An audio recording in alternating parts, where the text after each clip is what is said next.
was so brilliant. The feeling of love, joy, knowledge, superb. And off we went. The fact that it seemed likely that I was going to die in a strange country, away from family and friends, was totally unimportant. In some ways, it was a rather wonderful experience because it brought about such an enormous transformation in my life. I felt some peace and contentment. I seemed happy after all the noise and the explosions and the flames and the sparks I'd gone through. It was so peaceful. The near-death experience is a phenomenon that has been widely recognized for many centuries. When people who've been on the brink of death recover, they report remarkably similar experiences. Neuropsychiatrist Dr. Peter Fenwick is Britain's leading clinical authority on the subject. I've studied over 400 cases, but at the moment I can't see a satisfactory scientific explanation which really explains the data. At the age of 17, David Whitmarsh was in the Navy, serving on a frigate in the Far East. Part of my duties was testing sockets.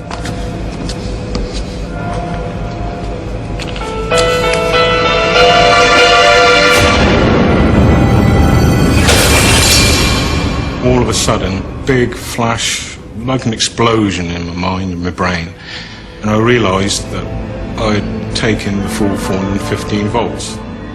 David then entered a state which had all the classic features of the near-death experience. You become very frightened, and then suddenly you're transfused by calmness, and then you start to lose consciousness. I felt myself in a beautiful darkness. It was lovely, peaceful. I began to go down a tunnel. The tunnel you usually float down, it's black. Then you see a speck of light at the end, and you float towards the speck of light, get bigger and bigger, and as you enter it, you enter into a feeling of universal love and compassion. I found myself standing in this beautiful yellow cornfield, and I appeared to be wearing a blue gown. And then I saw from the corner of my eye what appeared to be a train on the horizon. And then I felt myself going towards the train, moving towards it as though I was zooming into it. There seemed to be figures in the train. I couldn't see their features, they were misty, shadowy. And they appeared to be beckoning. And all of a sudden I was in the train. I was sat there with them. It was just a babble of excitement, happiness, contentment. And then my happiness appeared to be shattered. I felt a pressure on my shoulders. I couldn't understand what was happening. I wanted to stay here, and for some strange reason I felt myself going up, yet I was being pushed down. Within what appeared a few seconds, I was back on the deck of the ship again. I was so angry. I just didn't want to leave. I just wanted to go back. What baffles scientists is that David Whitmarsh, like many others, has a precise memory of his near-death experience, even though he was unconscious. An unconscious state is when the brain ceases to function. For example, if you faint, you fall to the floor, you don't know what's happening, and the brain isn't working. The memory systems are particularly sensitive to unconsciousness, so you won't remember anything, but yet, after one of these experiences, people come out with clear, lucid memories. It was so clear, concise. It wasn't mixed up like a dream or an hallucination could be. It was the same as I'm talking now. Now, this is a real puzzle for science, and I've not yet seen any good scientific explanation which can explain that fact. One theory is that the near-death experience is simply a function of anoxia, the condition when the brain is starved of oxygen. Alan Pring is a former Royal Air Force pilot who knows what it's like to be without oxygen. I was rather stupid, and I went far too high without oxygen. You get lightheaded, euphoric, and nothing seems terribly important. But Alan has also had a near-death experience which he recalls with absolute clarity. He insists it's quite distinct from the mental confusion of oxygen deprivation. It's there, like no other memory. It began during a routine operation. I knew that I was dead. I wasn't bothered. And I felt as if I was waiting for something to happen. And it did. In a flash, the whole of my life passed before me. Everything that I'd ever done, ever thought, ever said, was there. And I floated off through this darkness and drifted down into a large, very large room. And in each corner there was a figure. They all seemed to have like a monk's cowl, and they all had their faces turned away from me. And then they started to ask me questions. What do you regret about your life? I suppose the times I've hurt people. What is the most important thing you've learned? To be wise with humility. Alan Pring found himself being judged, a familiar feature of the near-death experience. It's very moral and very judgmental. But the person who's judging is you. You judge yourself. And all those nasty little grubby things you've done, you don't like very much.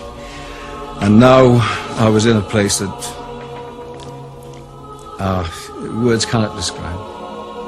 Just a wonderful aurora of light, all embracing love, compassion, knowledge was pouring in. What happened next was the worst moment that I'd ever known. I realized I couldn't go on. I had to turn around and come back.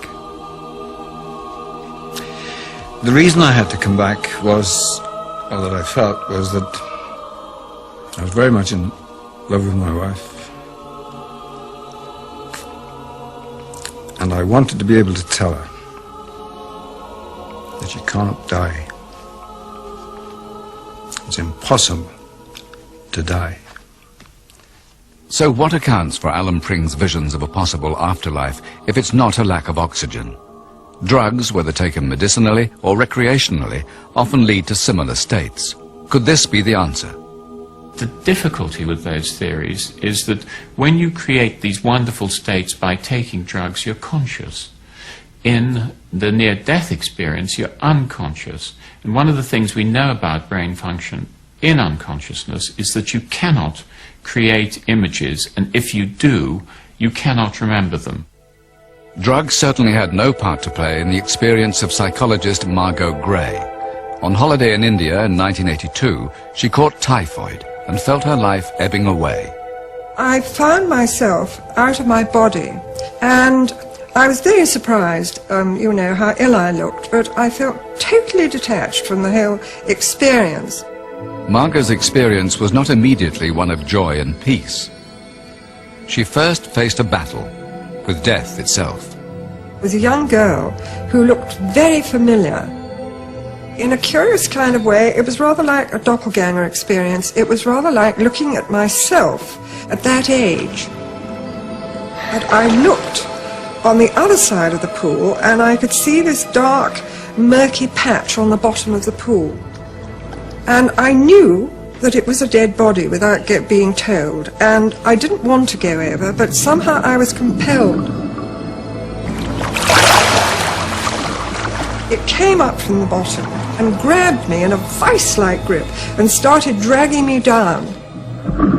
And just as I felt I couldn't hold on any longer, I did actually. Just my head came out of the water.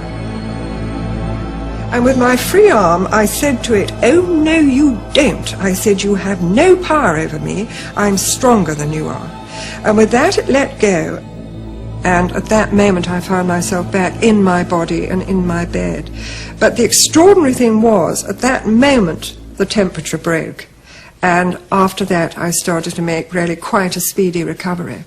I think the interesting point about the near-death experience is that it tends to make you more moral. In other words, more concerned for other people, less concerned for yourself. And, of course, most importantly, it takes away the fear of death.